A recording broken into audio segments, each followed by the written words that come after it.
그래요. 900데이를 기다려도 900은 오지 않고 크리스마스를 기다려도 어차피 메리 솔로 크리스마스고 DC 영화를 기다렸는데 결국 그들은 배대시로 만들었죠.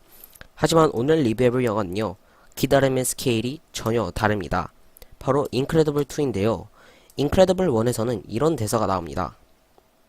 그런데 정말로 15년을 기다려서 속편이 나왔습니다. 그러니까 제가 1편이 나온 2004년에는 존재하지도 않았는데 지금은 중딩이 됐어야 속편이 나온 것입니다. 이렇게 과연 수많은 팬들의 기다림에 보답하는 제대로 된 속편이 나왔을지 오늘 한번 리뷰해보도록 하겠습니다. 얼쑤TV의 신바람 나는 영화 리뷰 지금 시작합니다. 먼저 줄거리부터 살펴보죠. 비록 15년이 지났어도 인크레더블2는 전작의 이야기 직후를 담고 있습니다. 1편에서 마지막에 비춘 언더마이너와 본격적으로 싸우면서 시작한다는 뜻이죠. 하지만 11호의 세계관을 그대로 이어한지 슈퍼히어로 규정에 따라서 기껏 언더마이너를 잡은 이 슈퍼 가족은 체포당하게 됩니다.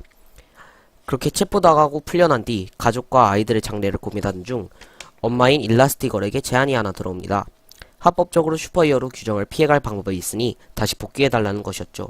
흔쾌히 이 부탁을 수락한 일라스티걸은 임무 수행 도중 스크린 슬레이버라는 악당의 존재를 알게 되고 스크린 슬레이버의 음모로부터 인크레더블 가족이 지구를 지키는 것이 이 영화의 내용입니다. 자, 이제 장점을 살펴보기 앞서 이 앞은 스포일러가 있으니 원치 않으시는 분은 제 전 영상을 근데 거기도 스포일러가 있어서 뭐 아무튼 상관은 없겠죠. 아무튼 장점부터 살펴보죠. 첫 번째는 바로 성에 대한 갈등입니다. 인크레더블 1편이 나왔던 2004년과 2편이 나온 2018년 성 고정관념에 대한 인식은 전 세계적으로 바뀌었습니다.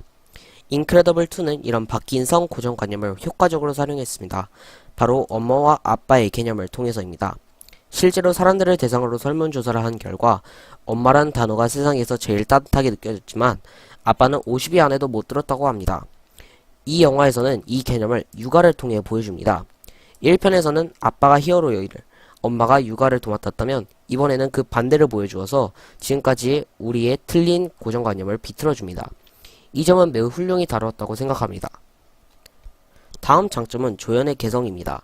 전작에서는 일라스티걸과 미스터 인크레더블에게 너무 집중하다 보니 가족 구성원이었던 대시, 바이올렛, 잭잭은 그저 아들, 딸, 아기로 전락해버렸죠. 그러나 이번 2편에서는 제작자가 이 점을 느꼈는지 확실히 바뀌었습니다. 대시는 그저 아들에서 활기차고 호기심 많은 아들로, 바이올렛은 중2병이 온, 그것도 제대로 온 중딩으로, 잭잭은 그저 아기에서 이 영화의 매력 포인트가 되었죠. 개인적으로 이 간단한 변화가 영화에 큰 변화를 주었다고 생각합니다. 1편은 애니메이션 장르에 비해 너무 어두웠지만 2편에서는 밝은 분위기와 흥행, 두 마리 토끼를 다 잡을 수 있었습니다. 이 큰 그림 진짜 대단하다고 생각합니다. 디즈니. 그럼 이제 단점으로 넘어가 볼까요? 첫 번째는 반전입니다. 관객들은 지금까지 다양한 영화들 속 다양한 반전들에 놀라워해왔습니다. 그러므로 트라우마 같은 것이 생겼는지 이젠 수상한 캐릭터는 당연하게 의심하게 되었죠. 그런 관객들을 위해 영화들은 더욱 충격적인 반전을 만들어왔고 관객들은 또다시 놀라워했습니다. 그렇지만 인크레더블2는 그 점을 인지하지 못했는지 이 영화의 반전은 조금 뻔했습니다. 반전부터 말씀을 드리자면 일라스티걸을 도와주었던 윈스턴의 여동생 에블린이 스크린 슬레이버였다는 것입니다. 그렇지만 에블린은 처음부터 뭔가 수상한 냄새가 났기 때문에 관객들은 얘가 뭔 짓을 하겠구나 라는 생각을 하게 되었죠. 뭐 다행히 영화의 몰입도나 스토리에는 큰 영향을 주지 않았고 또 반전이 공개된 후 에블린의 악당적인 면모가 잘 드러났기 때문에 큰 단점은 아니라고 생각합니다. 자, 두 번째이자 마지막 단점은 악당의 매력입니다.